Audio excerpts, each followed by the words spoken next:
Hello and welcome back to WightWanderer and our trip around the north.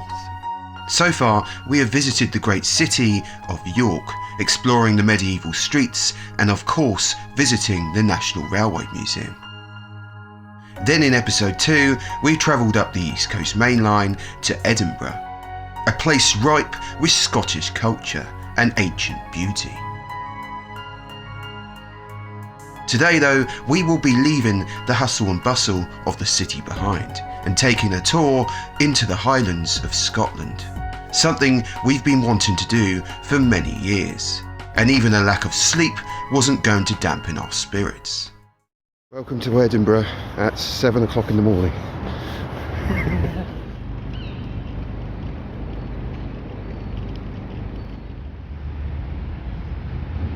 We had many creaky floorboards getting up this morning. I hope we didn't wake up the neighbours too much.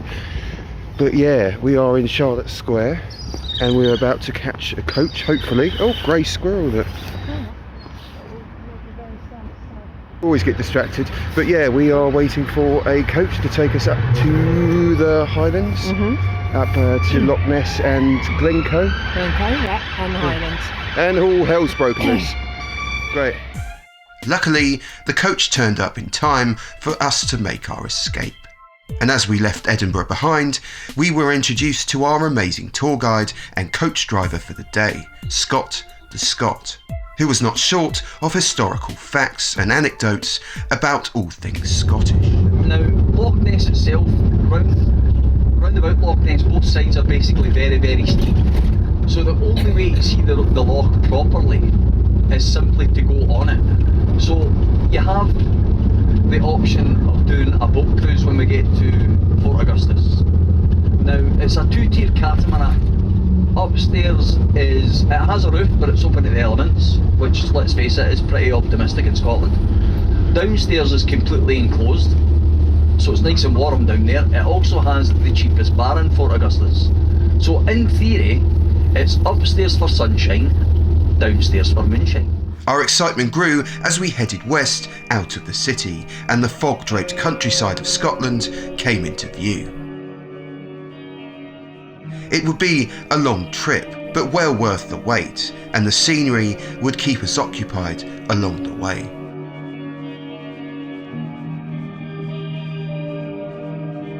Our first stop was the small town of Killin Station, where we met these guys.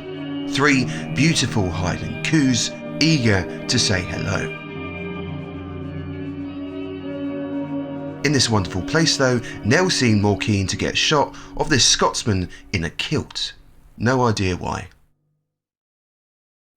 Back on the road, and we travelled deeper into the remote beauty of the Scottish countryside. The morning fog still clinging to the hills. Passing Callander, we spot the Glencoe Viaduct, which once carried the spectacular Callander Oban Railway through the gateway to the Highlands. The line started construction in 1870, but this section unfortunately closed in 1965. It is today though still open to walkers and cyclists, so maybe in the future we'll have to come back and film one of our disused railway videos walking the line.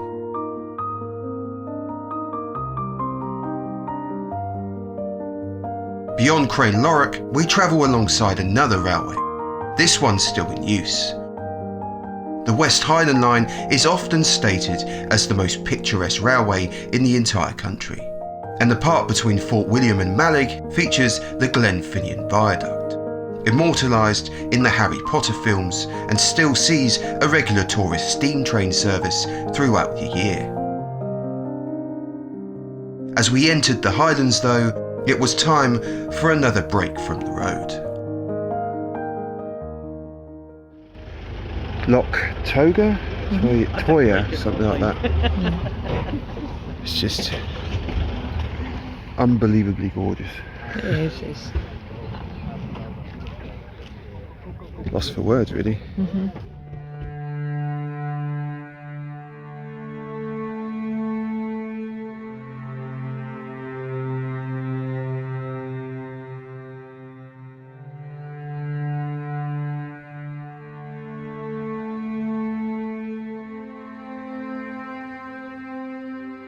The landscape from here was simply breathtaking as we travelled through the land of the MacDonald's clan and their historical feuds with the Campbells. This resulted in the horrific Glencoe massacre, the slaughter of the MacDonalds of Glencoe upon their refusal to sign an oath of allegiance to the then King William III. A tragic tale in such a beautiful part of the country.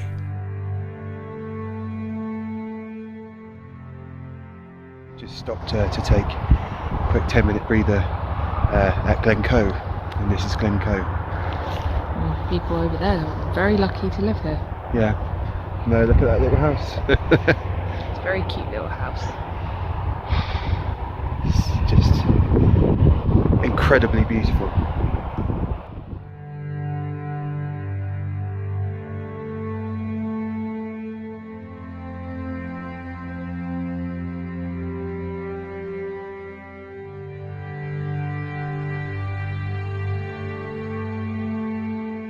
Before long though, it was time to hop back on the coach and journey through Fort William towards Loch Ness, passing Ben Nevis along the way.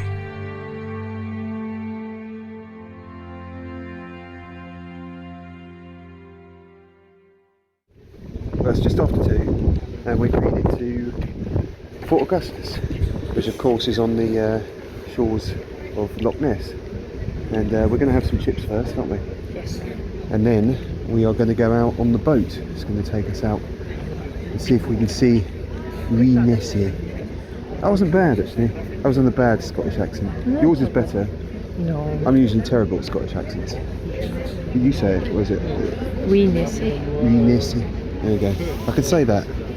I can't say a full sentence in the Scots sentence. I can't even say a full sentence altogether.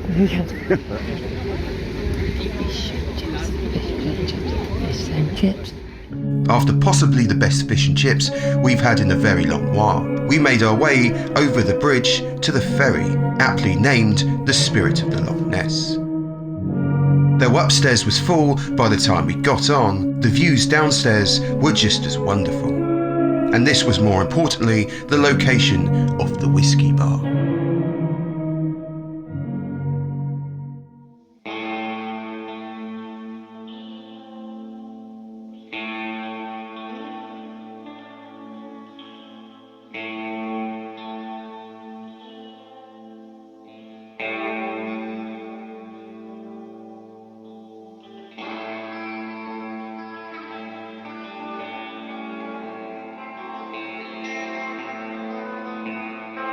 The ferry is by far the best way to see the loch, and amazingly the weather held as well. Though no sign of Nessie. Oh wait, what's that? Telford, a renowned engineer of his time. The canal is 60 miles or 98 kilometres in length. That was very nice. We went on the Spirit of Loch Ness. It was very overcrowded because all the buses got backed up because there was an accident on the road on the way here.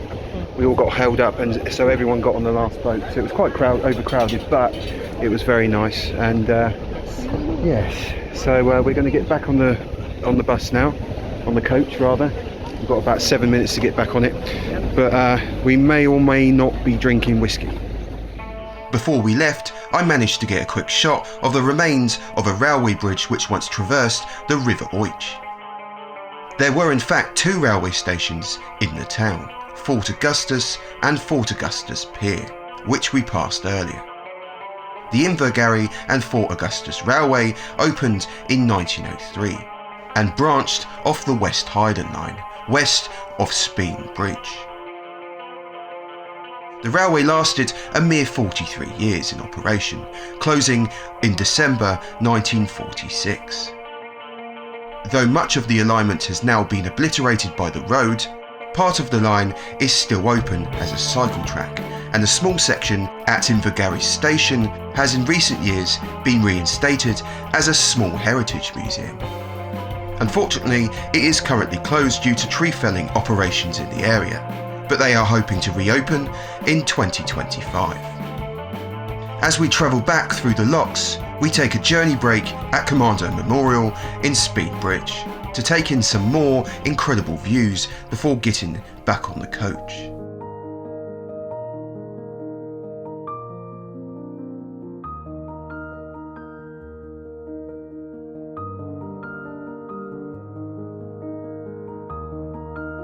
Dalwhinnie, we joined the 89 southbound, running alongside the Highland Line, to our next respite stop at Pitlochry.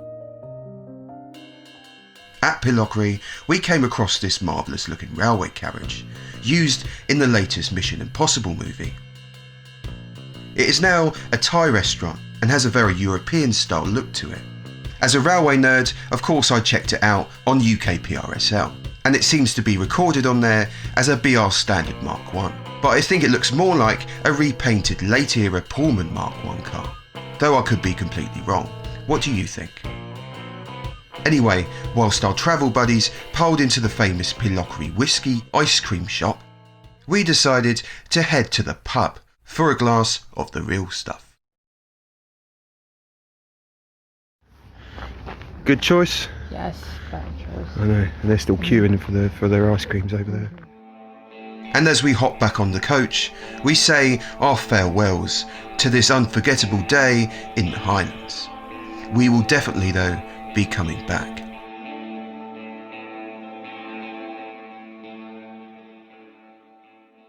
And here we are back at the 40 Towers Hotel.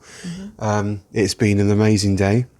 We travelled from Edinburgh across the lowlands and the Highlands all the way to Loch Ness. The views were just, as you probably guess, unbelievable.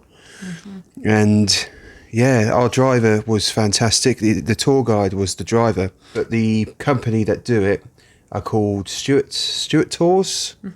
Stuart Tours, and we're very happy that we did go with them. Thoroughly recommend.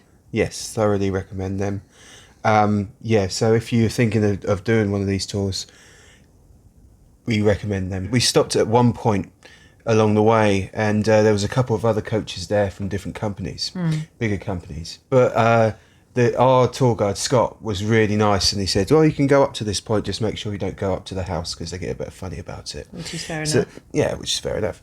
But we went over the bridge and like to the edge of the water, because to the edge of the loch. And the other tour guide on one of the other buses got really funny with us, with other people, because he had apparently told his people on his bus that they can't go up beyond a certain point over the bridge. And he was very nasty, really nasty about it. And he actually made eye contact with us, and we thought we're not. Even though we weren't even on this bus, and no one had told us we couldn't go over the bridge. So we thought, well, we're very happy then that we actually went with Stuart Tours, with Scott, who was lovely, and instead of going with someone else, and we might have ended up with a very grumpy tour guide. Yeah, so I don't envy the people who were on that bus. It's been a fantastic day. Edinburgh is amazing. It's incredible. And tomorrow we are going to head off, and we are heading down to the Lake District. Lake District is next on the list. So hopefully, if all goes well, the next video will be us travelling down to Windermere. Thank you very much for watching, and we will both see you again soon. Bye. Bye bye.